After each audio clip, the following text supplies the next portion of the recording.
আসসালামু আলাইকুম সবাইকে। আশা করি সবাই অনেক ভালো আছেন। প্রত্যেকটা ক্ষেতেই নতুন ফসল আবাদ করার একটা প্রস্তুতি চলতেছে। আমার সামনে যে ক্ষেতটা দেখতেছেন, এখানে ধুম চাষ ছিল। এই যে দেখেন, এগুলো হচ্ছে ধুমসার গোড়া। এগুলো তুইলে নতুন ফসল আবাদ করার একটা প্রস্তুতি চলতেছে। এখানে সম্ভবত সরিষা অথবা ভুট্টা আবাদ করা হবে।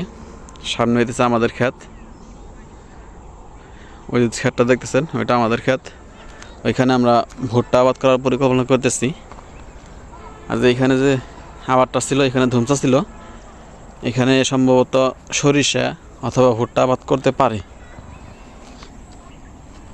তো আরেকটা ক্ষেত সামনে আছে, এখানেও ধুমচা বুনছিল। তো ধুমচা কাটা মোটামুটি শেষ হয়ে গেছে। তবে ধুমচার যে গোড়া আছে, সেই গোড়াগুলো এখনও তোলা হয় নাই। ওই গোড়াগুলো তুইলে এখানে সরিষা অথবা ভুট্টা আবাদ করা হবে। দেখতেছেন ধুমচার বোঝা। এগুলো বাড়িতে নেওয়ার পরে তারপরে ধুমচার গোড়াগুলা তুলে ফেলা হবে। তো বিকালবেলা বের হয়েছে মূলত আমাদের ক্ষেতটা দেখার জন্য, যে ক্ষেত গতকালকে চাষ দিয়ে গেছে।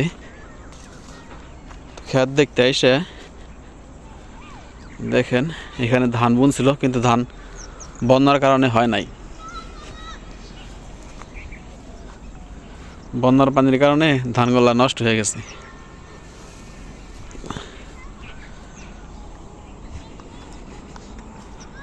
তো ওইখানে ওই পাশে আমার বন্ধু ওইখানে ধুমসার গোড়া তুলতেছে।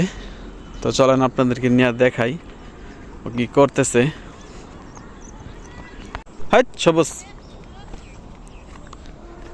তো আমি আসার পরে ও চলে যাইতেছে। ধুমসার গোড়া দেখেন, এই যে তুলছে এখানে অনেকগুলা।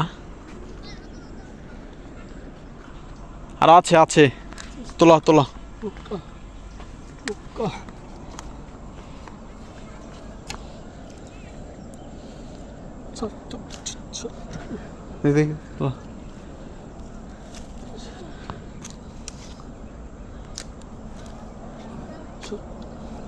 শক্ত মেশিন মেশিন।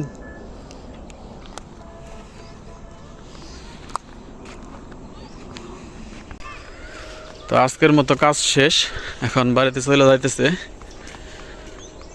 ধুমসার গোড়া তোলার কারণ হইতেছে, ধুমসার ওইখানে খেতে যে ট্রাক্টর আসে, ট্রাক্টরের যে ইগুলো আছে, ফালগুলো আছে, ওইগুলা ধুমসার যে গোড়া আছে সেই গোড়ার সাথে বাইজে ওগুলো ভাঙে দিতে পারে। তার জন্য মূলত এই ধুমসার গোড়াগুলো তোলা হইতেছে। তো সবাইকে অসংখ্য ধন্যবাদ যারা কষ্ট করে আমার ভিডিওটা দেখলেন। সবাই ভালো থাকবেন। আসসালামু আলাইকুম ওয়া রাহমাতুল্লাহ।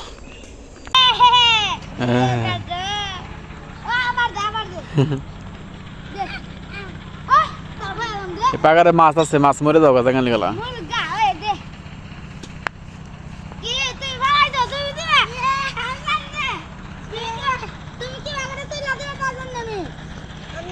ও ফলাইছে না, তুই ফলাইলি? আমার কাছে প্রমাণ আছে, এই যে প্রমাণ ভিডিওতে আছে।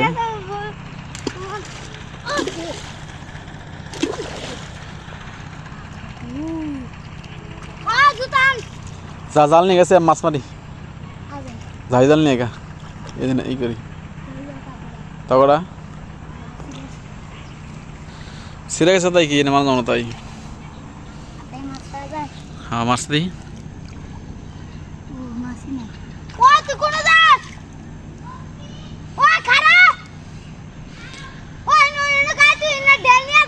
এনে কিন্তু বড় মাছ আছে, জানোস কি? আমার তো কামড় দেয় না। আব্বা মারছিল কয়েকদিন আগে।